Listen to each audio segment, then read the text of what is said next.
सच बताऊं तो आजकल लुक्स मैक्सिंग के ऊपर जितनी भी वीडियोस बनती हैं वो एक एवरेज इंसान के लिए अनरियलिस्टिक और ओवर कॉम्प्लिकेटेड हैं। ऐसी वीडियोस जहां नाक को पतला करने के लिए लोग नाक को खींचने को कह रहे हैं, या 21 साल के बाद भी हाइट को कैसे बढ़ाएं, या फिर 24 आवर्स में अपने चेहरे को कैसे चेंज करें। अंदर ही अंदर तुम्हें भी पता ये चीज़ें कितना वर्क करती हैं। अगर सिर्फ घिसने से नोज़ का शेप चेंज हो रहा होता तो लोग इतनी महंगी और रिस्की सर्जरीज ना करवाते। और इसीलिए मैं ये वीडियो बना रहा हूँ। ये वीडियो एक complete realistic and no BS looks maxing guide है, जिससे तुम्हें अपना पूरा दिन लुक्स मैक्सिंग में ना बिताना पड़े। इस वीडियो में मैंने जितना सीखा है और जितनी चीज़ें वर्क करती हैं about skin, jaw line, face, hair, physique and posture, इसके अलावा प्रेजेंस, ग्रूमिंग एंड ऐसी हैबिट्स जिन्हें लोग कम्प्लीटली इग्नोर करते हैं। बट एक चीज़ मैं तुम्हें क्लैरिटी के साथ बता रहा हूँ, इस वीडियो में बताई चीज़ें practical, proven and actually doable होगी। लेकिन लेजिट ये एक कंप्लीट गाइड है, इसलिए ये वीडियो थोड़ी बड़ी हो सकती है। बट शायद ये लुक्स के ऊपर वो आखिरी वीडियो होगी जिसकी तुम्हें नीड है। First, jaw line and face structure.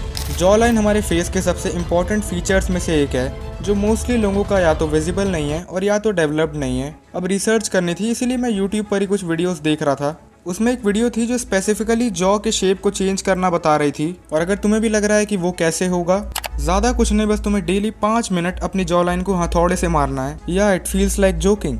Honestly ऐसी कोई चीज़ अगर तुम्हें करता देख ले तो वो तुम्हें पागल ही समझेगा। जॉ लाइन दिख रही है या नहीं, उसमें मोस्टली बॉडी फैट ही मैटर करता है। इमेजिन करो तुम्हारा 30% बॉडी फैट है और तुम उसे कम करने की जगह हथौड़ा मार रहे हो अपनी जॉ लाइन को विजिबल करने के लिए। पर सच में अगर तुम्हारी जॉ विजिबल नहीं है तो 15% बॉडी फैट के आसपास जाओ, जिसके लिए तुम्हें बाहर का चिप्स, नमकीन, स्वीट्स सभी बंद करना पड़ेगा। मेन ये सोचो कि लोग इंडिया में दाल और चावल से ज़्यादा क्या खा रहे हैं। जो भी चीज़ खा रहे हैं सब की सब सॉफ्ट चीज़ें हैं, और ये बहुत लंबे टाइम से होता आ रहा है। हमारी डाइट ऐसी ही है, जबकि बचपन से ही तुम्हारी जॉ को डेवलप होने के लिए हार्ड फूड चाहिए। ऐसी चीज़ें जो खाने में हार्ड हो या उन्हें ज़्यादा देर तक चबाना पड़े, जैसे कि chicken, fish, dry fruits, carrots, और कोई भी चीज़ जिसे च्यू करने में तुम्हें ज़्यादा टाइम लगे। मैंने ऐसे भी लोग देखे हैं जो लीन होने के बाद भी उनकी जॉ लाइन प्रॉपरली विजिबल नहीं होती। कम बॉडी फैट के बाद भी उनका जॉ एरिया सॉफ्ट लगता है। और जेनेटिक्स के अलावा ये हो सकता है बचपन से ही सॉफ्ट फूड खाने से। ऐसी चीज़ें जिन्हें चबाने में तुम्हें एफर्ट ना लगाना पड़े। और अगर कम एज में तुम्हारी जॉ डेवलप नहीं हो पाई तो वो आगे चल के भी कभी नहीं होगी। इसीलिए हार्ड एंड च्यूई फूड्स को खाना चालू करो। इसके अलावा म्यूइंग करो, जो कि एक टंग पोस्चर है जिसे तुम्हें लाइफ टाइम के लिए मेंटेन करना है। बेसिकली ये उन चीज़ों में से है जो एक्चुअली वर्क करता है। कई लोग इसे एक्सरसाइज समझ लेते हैं, लेकिन ऐसा नहीं है। ये एक पोस्चर है जिसे तुम्हें लाइफ टाइम मेंटेन करना पड़ेगा, और इसे करना आसान है। तुम्हें बस अपनी जॉ को रिलैक्स रखना है, और जो तुम्हारी टंग है उसे तुम्हें अपने अपर माउथ पर टच करा के रखना है, मतलब ऊपर की तरफ। और इसके अलावा नोज ब्रीदिंग करो। ये वन ऑफ द वर्स्ट गलतियां हैं जो तुम कर सकते हो। जैसे कि ये दोनों फोटोज देखो, एक जगह माउथ से ब्रीथ किया है और एक जगह नोज से। अगर तुम मुंह से सांस लेते हो तो तुम्हारी चिन अंदर की तरफ रह जाएगी, जिसे हम चिन रिसेशन भी कह सकते हैं। मुझे भी याद है एक टाइम मेरी भी तबीयत खराब हुई थी और मैं नाक से सांस ले ही नहीं पा रहा था, और हफ्ता भर मुंह से सांस लेने के कारण मुझे लिटरली आदत हो गई थी कि मैं मुंह से ही सांस ले रहा था। लेकिन उसके बाद मुझे ही पता है कि वो आदत मैंने कैसे छोड़ी है। मतलब मुश्किल हो सकता है, लेकिन तुम्हें करना ही पड़ेगा। अगर कोई चीज़ तुम्हारे चेहरे को कम्प्लीटली ही खराब कर सकती है, वो भी परमानेंटली, तो वो लंबे टाइम तक मुंह से सांस लेना ही है। और तुम्हें कई वीडियोस मिलेंगी जहां लोग तुम्हें च्युइंगम खाने को बोलेंगे, या वो खुद जॉ लाइन बनाने के लिए खा रहे होंगे। और सच बताऊं तो च्युइंगम खाने से तुम्हारे जॉ के मसल्स तो काम करते हैं, लेकिन अगर तुम पिछले बताए 4 पॉइंट्स को फॉलो नहीं कर रहे तो च्युइंगम चबाना तुम्हारे चेहरे पर 0 इफेक्ट डालेगा। बॉडी फैट लूज करना, हार्ड चीज़ें खाना, और नाक से सांस लेना, और साथ ही साथ म्यूइंग करना। हमारा अगला पॉइंट है हेयर्स। मैं इसके ऊपर एक सेपरेट वीडियो भी बनाने वाला था, और मुझे पता है इस वीडियो में सब बताने के बाद भी कुछ ना कुछ बच जाएगा। हो सकता है मुझे कुछ चीज़ें अभी याद नहीं आ रही, लेकिन उन्हें भी मुझे कवर करना था। लेकिन फिर भी इसके बारे में जितना मैं बताऊंगा वो सब कुछ ही होगा जितना तुम्हें जानने की ज़रूरत है। कई लोगों के हेयर्स को तुमने देखा होगा, उनमें जान नहीं होती, ना ही वॉल्यूम होता है। उनके बाल बिल्कुल फ्लैट होते हैं, और इसीलिए वो बार बार उनको सेट करने के लिए हेयर जेल या किसी प्रोडक्ट का यूज़ करते हैं, और इनके सच में फ़ायदे से ज़्यादा नुकसान होते हैं। इसीलिए इन सब का यूज़ कम्प्लीटली ही बंद कर दो। और इतना भी काफ़ी नहीं था कि बालों को धोने के लिए जो शैम्पू तुम यूज़ कर रहे हो वो इनसे भी ज़्यादा बेकार है। इन 1-1 रुपए के पाउचेस को यूज़ करने के बाद बस तुम एक चीज़ फील करना कि तुम्हारे बाल कितने ड्राई हैं, जैसे तुम्हारे बालों में जान ही ना बची हो, जैसे डर्ट के साथ सब कुछ ही साफ़ कर दिया हो। पहले तो ये 1 रुपए वाले पाउचेस को छोड़ के अच्छी क्वालिटी का शैम्पू लो, और इसके अलावा जेल वगैरह को कम्प्लीटली ही निकाल दो। हेयर केयर में मेनली 2 चीज़ें आती हैं। पहला है कोई अच्छी क्वालिटी का हेयर वॉश, एंड दूसरा है कोकोनट ऑयल, जो कि ऑप्शनल है। बाकी स्ट्रेस को कम रखो और अच्छी डाइट लो। बाकी जितने भी लोग तुम देखोगे जिनकी हेयर क्वालिटी ऑलरेडी अच्छी है, वो इससे ज़्यादा कुछ नहीं कर रहे होंगे। तो अब फाइनली आते हैं हेयर स्टाइल पे। बाकी जितने भी सेलिब्रिटीज़ को तुम देखते हो, कोई भी दूसरे की फ़ोटो दिखा के हेयर स्टाइल सेलेक्ट नहीं कर रहा है, इसीलिए किसी और की फ़ोटो दिखाकर अपने लिए हेयर स्टाइल चूज़ करना बहुत ही ख़राब आइडिया है। अपने लिए परफेक्ट हेयर स्टाइल फाइंड करने के लिए तुम्हें थोड़ा एक्सपेरिमेंट करना पड़ेगा। तुमने भी बालों को कटवाने के बाद एक चीज़ नोटिस की होगी कि जब तुम्हारे बाल वापस ग्रो करते हैं तो एक स्पेसिफिक पॉइंट पर आकर वो तुम्हारे ऊपर सबसे अच्छे लग रहे होते हैं। मतलब तुम्हारे बालों की वो स्पेसिफिक लेंथ होगी जो तुम्हारे फेस को कॉम्प्लीमेंट करेगी। उस पॉइंट से बालों को बड़ा या छोटा रखने पर तुम्हारा फेस भी खराब लगने लगता है। किसी के बाल कर्ली हैं तो किसी के स्ट्रेट, इसीलिए कोई फिक्स हेयर स्टाइल चूज़ मत करो, उसकी जगह एक्सपेरिमेंट करो। एक बार बड़े बाल रख के देखो और एक बार छोटे बाल रख के देखो, और किसी ट्रेंड को फॉलो करने की जगह सिंपल हेयर स्टाइल को पिक करो। हम में से किसी को भी किसी बहुत यूनिक हेयर स्टाइल की ज़रूरत नहीं है। वैसे भी इंडिया में लोगों को एक ही हेयर स्टाइल पता है। इसकी जगह अगर तुम कहीं कोई फैंसी हेयर स्टाइल चूज़ करके जाओ तो हो सकता है तुम्हारे बाल कटने के बाद तुम्हारी एक्सपेक्टेशन से बहुत ख़राब लगें। अगला पॉइंट आता है स्किन का। वैसे तो स्किन के लिए एक 3 स्टेप गाइड है जो हर किसी के लिए ही काम आती है, जिसके लिए तुम्हें face wash, moisturiser and sunscreen की ज़रूरत पड़ेगी। यानी कि चेहरे को वॉश करो, मॉइस्चराइज करो एंड उसके ऊपर सनस्क्रीन लगाओ। लेकिन सच बताऊँ तो मैं भी इसे फॉलो नहीं करता हूँ। मैं फोकस सिर्फ उन चीज़ों पर करता हूँ जो इनसे ज़्यादा इंपॉर्टेंट है, जिसमें से पहले तो डाइट को सुधारो। डाइट में किसी भी चीज़ की डेफिशिएंसी के चलते ही तुम्हारी स्किन खराब होती है। स्किन के लिए भी तुम्हारा प्रोटीन इंटेक हाई होना ज़रूरी है। जैसे अभी गर्मी का मौसम चल रहा है तो इसमें ठंडी चीज़ें खाओ, जैसे कि कर्ड वगैरह। टीनेज ईयर्स में अगर तुम्हें एक्ने की दिक्कत है तो उसका कारण एक्सेसिव हीट भी हो सकती है। कर्ड ना कि सिर्फ समर्स के लिए अच्छा है, बल्कि ये तुम्हारे एक्ने को रिड्यूस करने में हेल्प करेगा, क्योंकि इससे तुम्हारा डाइजेशन भी इम्प्रूव होता है। बाकी जंक फूड और शुगर को जितना हो सके उतना अवॉइड करना। इसके अलावा दिन में एटलीस्ट 2 बार फेस वॉश करो। जब भी तुम बाहर से आते हो तो तुम्हारे चेहरे पर डर्ट और बैक्टीरिया जमा हो जाते हैं, इसीलिए अगर तुम कभी भी कुछ घंटों के लिए बाहर गए थे तो वापस आने के बाद तुरंत फेस वॉश करो, और मेक श्योर करो कि तुम डेली किसी सोप का या फेस वॉश का यूज ना कर रहे हो। पानी से मुंह धोना इवन बेटर है। इसके अलावा तुमने ऑनलाइन कई लोगों को देखा होगा जो सुबह सुबह बर्फ वाले पानी में अपना मुंह डिप करते हैं, और ये तुम्हारे लिए एक्चुअल में बेनिफिशियल है, क्योंकि ये तुम्हारे चेहरे के ब्लड फ्लो को बढ़ाता है। 3 स्टेप रूटीन फॉलो नहीं कर सकते तो ये 2 चीजें तुम फॉलो कर सकते हो। अगला पॉइंट है स्टॉप टचिंग योर फेस। तुम में से कितने लोग हैं जो चेहरे को अनकॉन्शियसली डेली टच करते रहते हैं, जिससे तुम कुछ नहीं सिर्फ अपने हाथों के बैक्टीरिया को चेहरे पर ट्रांसफर कर रहे हो, जो रात भर में रिएक्ट करके तुम्हारे चेहरे पर एक्ने को बढ़ा देते हैं। अगर तुम्हें भी एक्ने प्रॉब्लम है तो इस चीज को एक बार ट्राई करके देखो। कोशिश करो कि तुम दिन भर में अपने फेस को एक बार भी टच ना करो। इसके अलावा अपने पिलो कवर और बेड शीट्स को भी डेली वॉश करो। मुझे आज भी याद है कि एक्ने के चक्कर में एक बार मैंने 400 रुपीज का सोप यूज किया था। सुनने में लग रहा होगा कि कितना पैसा है, लेकिन एक डॉक्टर ने मुझे इसे मेडिसिन की तरह रिकमेंड किया था कि मतलब 1 महीने तक इसका यूज करो और सब ऑटोमेटिकली ठीक हो जाएगा। और मैंने यूज किया, लेकिन वो मेरी जिंदगी की सबसे बड़ी गलती निकली।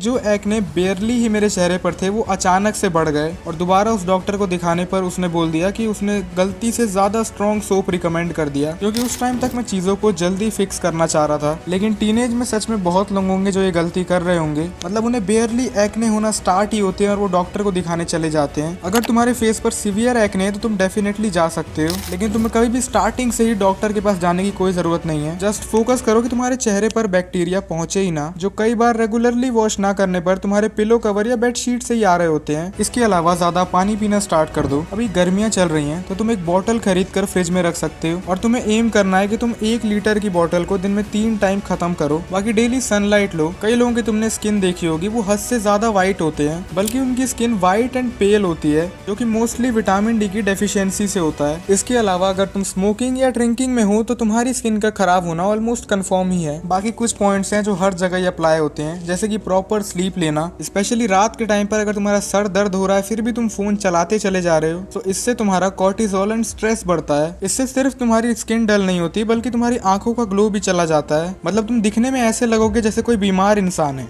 तो कह सकते हो कि प्रॉपर स्लीप ना लेना और स्ट्रेस का बढ़ना कनेक्टेड है। बाकी आज के टाइम पर तो स्किन कलर भी उतना मैटर नहीं करता। ऐसे कई डार्क स्किन लोग हैं जिनके चेहरे पर अलग से ही ग्लो होता है, और लॉजिकली भी स्किन की क्वालिटी से स्किन के कलर का कोई लेना देना नहीं है। अगर तुम्हारा स्किन कलर जेनेटिकली ब्लैक है तो उसे चेंज करना पॉसिबल नहीं है, क्योंकि ऑनेस्टली ऐसे बहुत लोग हैं जो अपना स्किन कलर बदलना चाहते हैं, क्योंकि उन सब ने कभी ना कभी रेसिज्म फेस किया है। लोग उनका मजाक बनाते हैं क्योंकि वो अलग हैं, और मेरे साथ तुम भी जानते हो कि सोशल मीडिया पे आज भी ऐसे मीम्स बनते हैं, और रेसिज्म भी पूरी तरीके से ख़त्म नहीं हुआ है, लेकिन ये चीज़ बेटर हो रही है। लेकिन ऑनेस्टली जिस चीज़ को तुम बदल ही नहीं सकते उस पर फोकस ही क्यों करना है। और स्किन कलर भी वही चीज़ है जिसे चेंज नहीं कर सकते, और पता नहीं चेंज करना भी क्यों है। डार्क स्किन होने का कोई फिजिकल डिसएडवांटेज नहीं है। अगर लोग जेन्युइनली कुछ फेस कर रहे हैं तो वो है सोशल डिसएडवांटेज। पर तुम जितनी भी वीडियोस देखते हो जहाँ लोग तुम्हें बता रहे हैं कि वो पहले काले थे और फिर वो गोरे हो गए, तो मोस्ट ऑफ द केसेस में उनकी स्किन पर सिर्फ टैनिंग हुई होती है, जो कि टाइम के साथ चला जाता है। लेकिन अगर तुम जेनेटिकली ही डार्क स्किन टोन्ड हो तो उसे बदलना इम्पॉसिबल है। तो अब जो अगला पॉइंट है उसे कुछ टाइम पहले तक मैं बिल्कुल भी ज़रूरी नहीं समझता था, और वो है तुम्हारा ड्रेसिंग सेंस। पहले मुझे लगता था कि अगर किसी की शक्ल अच्छी है तो उसको उतने अच्छे ड्रेसिंग सेंस की ज़रूरत नहीं है। मतलब जिनके फेशियल फीचर्स अच्छे हैं वो एवरेज कपड़ों में भी अच्छे ही दिखेंगे। लेकिन मेन बात ये है कि हर इंसान के फेशियल फीचर्स इतने अच्छे नहीं हैं, और इसीलिए सच बताऊँ तो ड्रेसिंग सेंस मैटर करता है, बहुत करता है। और वैसे तो हर दूसरे दिन कोई नया कपड़ों का ट्रेंड आ जाता है, लेकिन हम बेसिक्स को पकड़ के चलेंगे। पहला, कपड़ों का कॉन्ट्रास्ट बहुत मैटर करता है। इसीलिए फिक्शनल कैरेक्टर्स को तुमने एनिमे में या वेब सीरीज में ब्लैक एंड व्हाइट का पैटर्न फॉलो करते हुए देखा होगा, और ये ब्लैक एंड व्हाइट का ड्रेस कोड उन पे अच्छा भी लगता है। और वो इसीलिए क्योंकि ये अपने आप में ही कॉन्ट्रास्ट क्रिएट करते हैं। तुमने नोटिस किया होगा जब रात के 3 बजे तुम आईने में अपनी शक्ल देखते हो तो एक ना एक बार को तुम्हें भी मॉडल वाली फीलिंग आ जाती होगी। लेकिन ऐसा क्यों होता है कि फिर फोटोज में कहानी ही कुछ और होती है? तो इसका भी सिंपल रीजन है, लाइटिंग एंड कॉन्ट्रास्ट। बाकी ब्लैक एंड व्हाइट के अलावा ये है कुछ और कलर कॉम्बिनेशंस जिनका तुम यूज कर सकते हो। तो अब हमारा अगला पॉइंट है फिजिक। जब बात लुक्स की हो तो फिजिक में कुछ ही चीजें मैटर करती हैं, जो कि 4 आर्म्स जो कि हर टाइम ही विजिबल हैं। मेरा एक दोस्त है जो कई साल से जूडो करता आ रहा है। अब जिनको नहीं पता, जूडो एक ग्रैपलिंग मार्शल आर्ट है जिसमें 4 आर्म्स का बहुत काम होता है, और आज तक मोस्टली लोग उसके फिजिक को जज भी उसके 4 आर्म्स से ही करते हैं, क्योंकि वही एक मसल है जो क्लियरली विजिबल है और डेवलप्ड है उसकी बॉडी में। बाकी कई लोगों के रिस्ट एंड 4 आर्म जेनेटिकली पतले होते हैं, एंड क्योंकि तुम्हारी रिस्ट एक बोन है, कोई मसल नहीं जिसे तुम ट्रेनिंग से ग्रो कर लोगे, और इसीलिए कई लोग अपने रिस्ट को थिक दिखाने के लिए अपने हाथ में बहुत कुछ पहनने लगते हैं, जैसे कि ब्रेसलेट्स और रिंग्स वगैरह। रिस्ट को थिक दिखाने का इल्यूजन बनाने के लिए ज्यादा चीजें मत पहनो, क्योंकि वो और भी ज्यादा खराब लगता है। देखो, रियलिटी में तुम्हें एक वॉच और एक रिंग के अलावा किसी भी और चीज की जरूरत नहीं होती है। बाकी इसके अलावा जो चीज मैटर करती है वो है तुम्हारे शोल्डर्स। अब मुझे भी पता है कि शोल्डर्स को ट्रेन करके तुम अपने शोल्डर्स की साइड विड्थ तो बढ़ा सकते हो, जिससे तुम्हारा ओवरऑल फ्रेम चौड़ा लगता है। लेकिन अगर तुम्हारा बॉडी स्ट्रक्चर ही ऐसा नहीं है तो शोल्डर को ट्रेन करने से भी उतना फ़ायदा नहीं होता है, क्योंकि शोल्डर्स का चौड़ा होना भी इसीलिए मैटर करता है क्योंकि वो एक वी शेप बनाता है। तो शोल्डर के लेटरल डेल्ट, जिसको ट्रेन करने के लिए तुम लेटरल रेजेस लगा सकते हो, इससे डेफिनेटली एक एवरेज स्ट्रक्चर वाला इंसान भी अपनी बॉडी में विड्थ को ऐड कर सकता है। इसके अलावा अगला मसल आता है upper chest. Mostly aesthetic physique में तुम कभी भी ये नहीं देखोगे कि उनकी लोअर चेस्ट उनकी अपर चेस्ट से ज़्यादा डेवलप्ड है या ओवर पावर कर रही है, क्योंकि अपर चेस्ट का डेवलप्ड होना ये भी शो करता है कि तुम ट्रेन कर रहे हो। एक रैंडम इंसान का ध्यान उसी चीज़ पर जाता है जो ज़्यादातर लोगों की डेवलप्ड नहीं होती, और अपर चेस्ट को ट्रेन करने के लिए तुम डिक्लाइन पुशअप लगा सकते हो।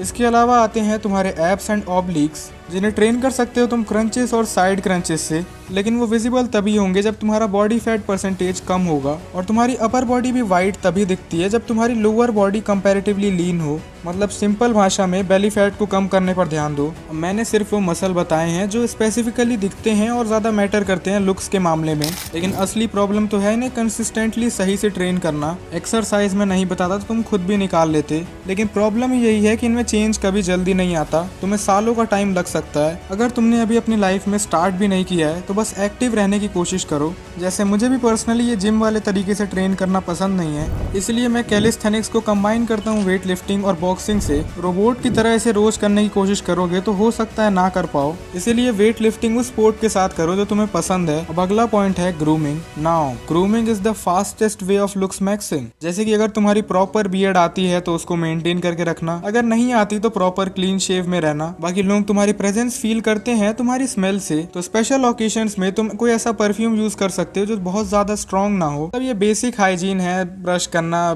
नेल्स को काटना। पर फिर भी जो फेशियल हेयर्स तुम्हारे चेहरे पर बहुत ही बेकार लग रहे हैं लेकिन तुमने उन्हें जबरदस्ती रख रखा है, तो वो तुम्हें नीचे की तरफ खींच रहे हैं, उससे अच्छा तुम शेव कर लो। ये बेसिक है लेकिन ये बहुत बड़ा डिफरेंस क्रिएट करता है। बाकी अगर तुम्हारे मन में ओवरऑल आ रहा है कि तुम्हें बियर्ड रखनी चाहिए या नहीं रखनी चाहिए, तो जिनकी प्रॉपर नहीं आती उन्हें नहीं रखनी चाहिए। और तुमने भी नोटिस किया होगा जो कुछ स्पेसिफिक लोग हैं जो बियर्ड में ही ज्यादा अच्छे लगते हैं। तुम अपनी शक्ल को ऑलमोस्ट रोज ही देखते आ रहे हो, तो कम ऑन तुम्हें इतना तो पता चल ही रहा होगा कि तुम्हारा फेस कब ज्यादा अच्छा लगता है। उसके बाद अगला पॉइंट है हाइट। देखा जाए तो हाइट में तुम्हारे जेनेटिक्स और लाइफस्टाइल दोनों ही मैटर करते हैं, लेकिन फिर भी सबकी एक जेनेटिक सीलिंग होती है जिसके ऊपर तुम नेचुरली नहीं जा सकते। अगर एज 20 से कम है तो चांसेस होते हैं कि अच्छी स्लीप, एक्सरसाइज और खाने से तुम्हारी हाइट बढ़ सकती है, और नहीं बढ़ी भी तो क्या, कम से कम तुम्हारी फिजिक बाकी लोगों से बेहतर हो जाएगी। कोई आदमी अगर 6 फुट का भी है लेकिन तुम 5.5 फुट के होके उससे ज्यादा तेज भाग पा रहे हो, तुम्हारी स्ट्रेंथ उस आदमी से ज्यादा है। लेकिन मैं सच बता रहा हूँ, जिनकी हाइट सबसे ज्यादा बढ़ सकती है वो लोग जो इस टाइम बिल्कुल ही इनएक्टिव हैं, ना कोई एक्टिविटी लेवल और कंप्लीट जंक डाइट। 90% ऐसे केसेस में जब वो लोग अच्छी डाइट लेना और ट्रेन करना चालू करते हैं तो उनकी हाइट बढ़ जाती है। और वैसे भी ये एक विन विन सिचुएशन है जहाँ तुम्हारा कोई भी लॉस नहीं है। बाकी यहाँ तक वीडियो देख रहे हो तो मानना पड़ेगा तुम्हारा अटेंशन स्पैन एक्सेप्शनल है, नहीं तो कितने लोग हैं जो 5-6 मिनट की वीडियो को भी बिना रोके एंड तक देख सकते हैं। बाकी तुम जानते हो कई चीजें ऐसी हैं जिन्हें तुम चेंज नहीं कर सकते, उनका तुम कुछ नहीं कर सकते, तुम्हें उन्हें एक्सेप्ट करना ही पड़ेगा। क्या फायदा ऐसे लुक्स का जो एट द एंड तुम्हें एंग्जाइटी में ही डाल दे। बाकी आज की वीडियो के लिए इतना ही।